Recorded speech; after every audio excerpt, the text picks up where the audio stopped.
தீயாகும் கூடாரம், சரண்டரான ஓபிஎஸ். தன்னோடு இருந்த முக்கிய நிர்வாகிகள் அனைவரும் ஒருவர் பின் ஒருவராக மாற்று கட்சிகளில் ஐக்கியமாகிவிட்ட நிலையில் மௌன குருவாக இருந்த ஓபிஎஸ் தற்போது சரண்டர் ஆகியிருக்கிறார். ஜெயலலிதா மறைவுக்கு பிறகு சசிகலா தரப்பு தந்த நெருக்கடியால் முதல்வர் பதவியை ராஜினாமா செய்த ஓபிஎஸ் சசிகலாவுக்கு எதிராக தர்ம யுத்தம் தொடங்கினார். அப்போது அவருக்கு பக்கபலமாக முன்னாள் அமைச்சர் KP முனுசாமி, நத்தம் R விஸ்வநாதன், பெங்களூரு புகழேந்தி போன்ற பலரும் நின்றனர்.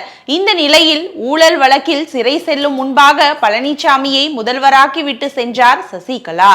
சசிகலா தயவில் ஆட்சி கட்டலில் அமர்ந்த பழனிசாமி ஓபிஎஸ்ஐ கூட்டு சேர்த்து கொண்டு சசிகலா வகையறாக்களை கட்சியை விட்டே ஓரங்கட்டினார். கட்சியின் ஒருங்கிணைப்பாளராக ஓபிஎஸ்ஸும் இணை ஒருங்கிணைப்பாளர் மற்றும் முதலமைச்சராக பழனிசாமியும் இரட்டை குழல் துப்பாக்கி போல வலம் வந்தனர்.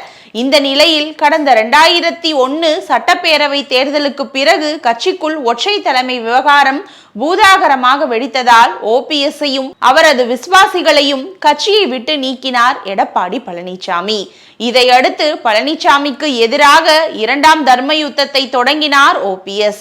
அதற்கு நடுவே கட்சியின் பொதுக்குழுவால் பொதுச் செயலாளராக அங்கீகரிக்கப்பட்ட பழனிசாமி இனி எந்த காலகட்டத்திலும் ஓபிஎஸ்க்கு அதிமுகவில் இடமில்லை என்று அறிவித்தார். இதனால் மீண்டும் அதிமுகவுக்குள் என்ட்ரியாவதற்கு பாஜகவின் தயவை நாடினார் ஓபிஎஸ். அவர்களும் இவரை வைத்து பழனிசாமியை வழிக்கு கொண்டு வர சில சித்து வேலைகளையும் செய்தனர். எதுவும் எடுபடாத நிலையில் 2026 சட்டப்பேரவை தேர்தலுக்காக பழனிசாமி தரப்புடன் கூட்டணி ஒப்பந்தம் செய்து கொண்டது பாஜக. ஓபிஎஸ் தினகரனை பழனிசாமி சேர்க்க மறுத்தாலும் தங்கள் கோட்டாவில் அவர்களுக்கு தொகுதிகளை ஒதுக்க பிளான் போட்டது பாஜக. முதலில் இதற்கும் முரண்டு பிடித்த பழனிசாமி கடைசியில் தினகரனுக்கு மட்டும் ஓகே சொல்லிவிட்டார். ஓபிஎஸ்க்கு கேட்டை திறக்க மறுத்து வருகிறார். இடைப்பட்ட காலத்தில் ஓபிஎஸ் பக்கம் இருந்த மனோஜ் பாண்டியன், வைத்திலிங்கம், மருது அழகுராஜா என ஒவ்வொருவராக திமுகவில் ஐக்கியமாகிவிட்டார்கள்.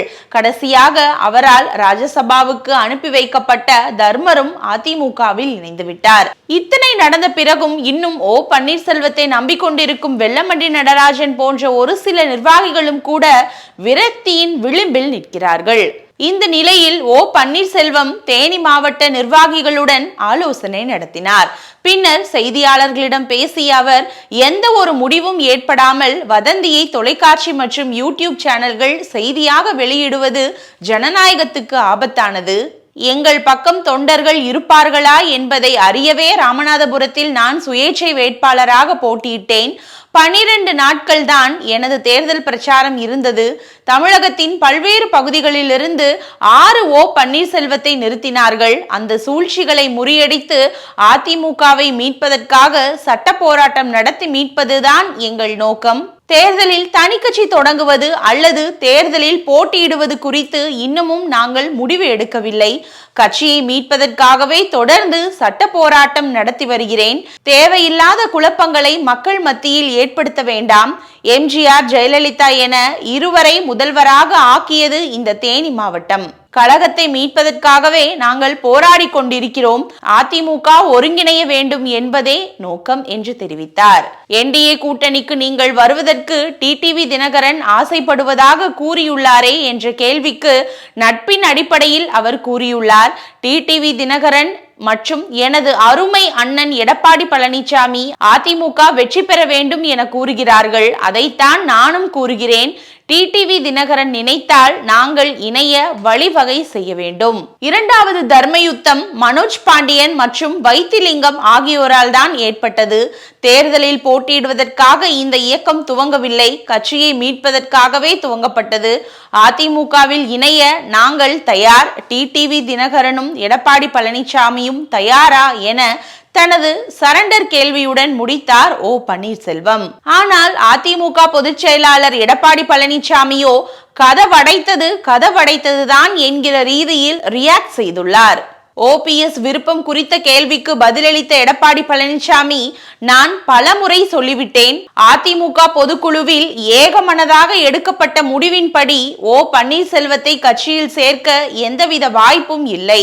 2500க்கும் மேற்பட்டவர்கள் இணைந்து சென்னை பொதுக்குழுவில் எடுக்கப்பட்ட முடிவின்படி அவர் அடிப்படை உறுப்பினர் பதவியிலிருந்து நீக்கப்பட்டு விட்டார்.